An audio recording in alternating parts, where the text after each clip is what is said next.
So I guess just as a quick introduction to what we're trying to do here with the apartment buildings up here in the Clifton area for student housing. Of course, I have kids. One's living at one of our apartment buildings on campus. She's a student at UC, and then I have two boys that are getting ready to be college bound. And, I wanted safe housing, safe, affordable housing for them. And for me, I'm a building inspector for the city, and I see the death traps, the on-campus housing stock in the Clifton area, and it's just appalling to me that the landlords refuse to do what's right, with respect to making apartments safe and everything. So it's a lot of effort.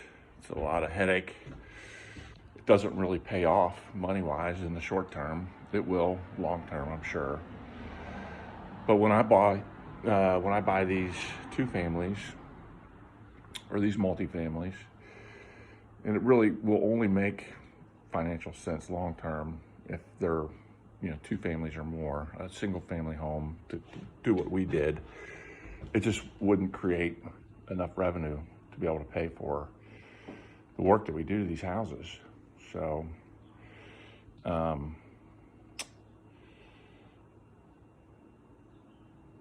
we come in and we rewire the entire building so that when it's ready to be occupied, every wiring in the building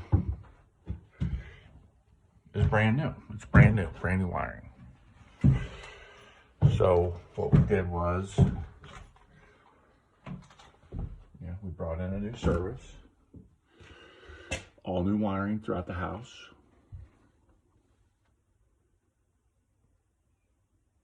Hardwired smoke detectors in all the bedrooms and bedroom hallways and on every level.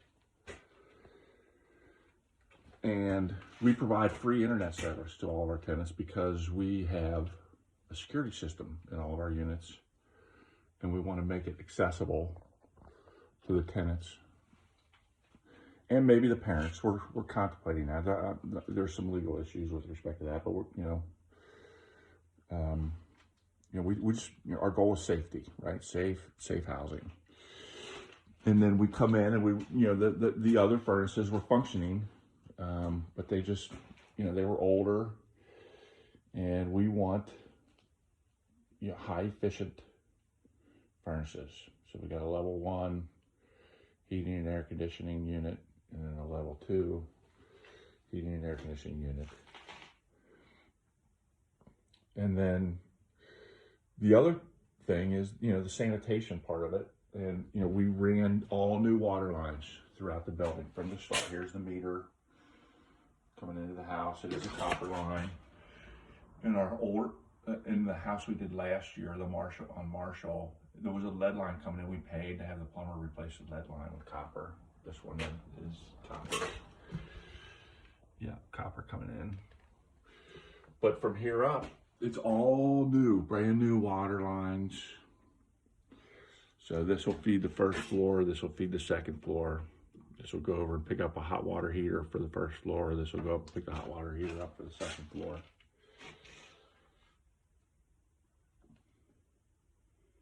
And then, in addition to that, all new plumbing from the ground up. I don't know if you can see it. I forgot my flashlight. Brand new stack, all the way up. All the bathrooms, brand new plumbing. All new waste lines, new toilets.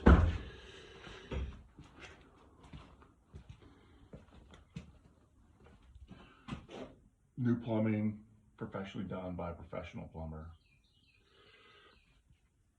There's going to be a laundry area down here in the basement.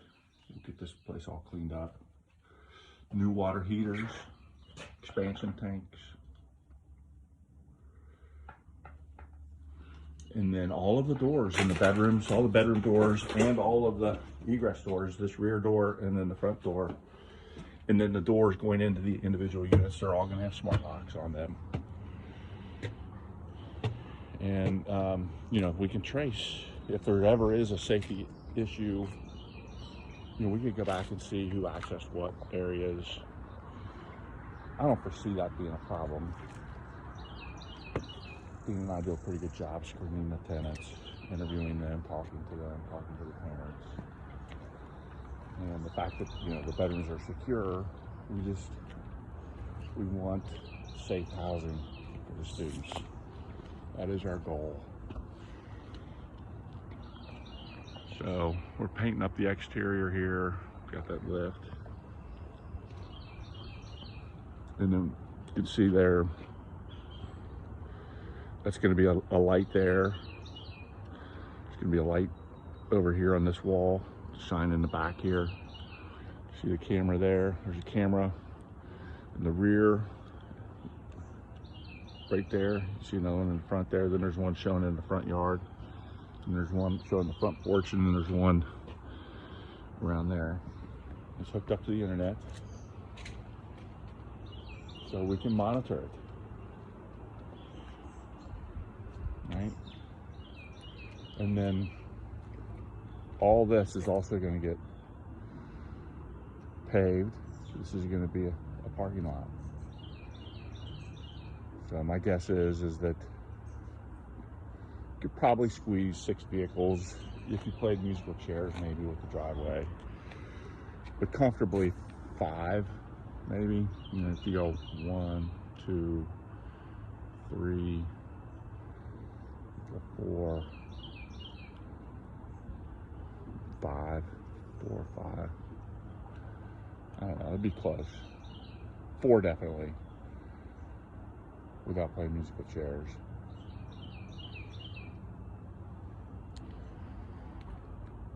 So this is where we're at. And then, you know, we removed all the trees away from the house so that we have functioning gutters. I don't want to have to go back up there and constantly be cleaning the gutters.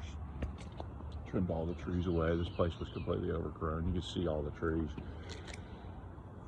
The arborist took and removed.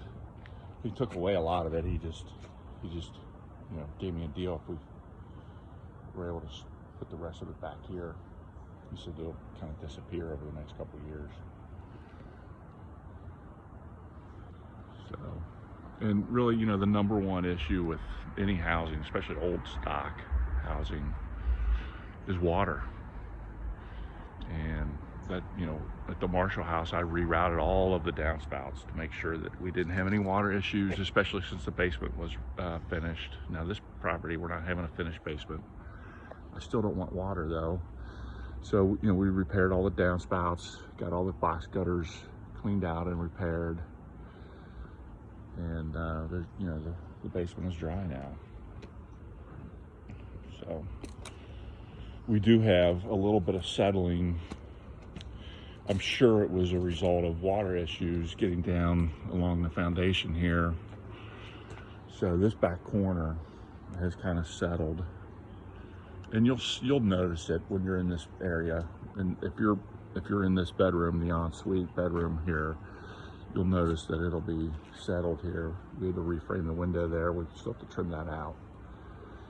But you can kind of see how it's kind of cocked. So the window is now plumb and level, but the opening is kind of sagged.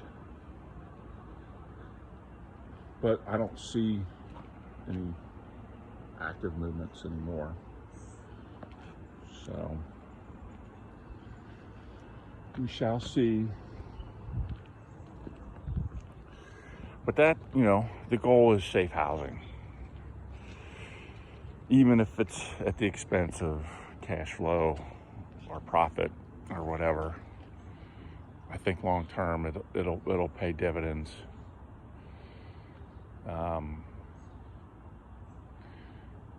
You know, Dean and I, we don't operate as a charity, but you know, we want safe housing for the students. I see, you know, a couple years ago, I saw a couple students burn up in an apartment building. Actually, it was literally like one block up that way on Digby. And it was just bad wiring. Somebody had gone in and put in baseboard heating in the wintertime because the boiler was condemned and they didn't want to have to spend this, I don't know, the $20,000 to replace the boiler. So they just had an electrician come in and wire in baseboard heating. Well, I mean, when you convert a heating system from gas to electric, you have to have a master electrician do the calculations on those loads. The service going into the building could not handle the capacity for those baseboard heating.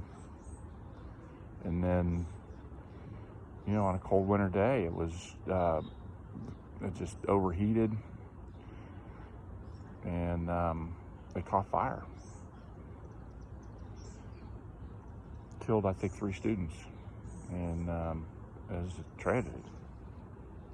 I walked through that building afterwards. I mean, it was just total tragedy.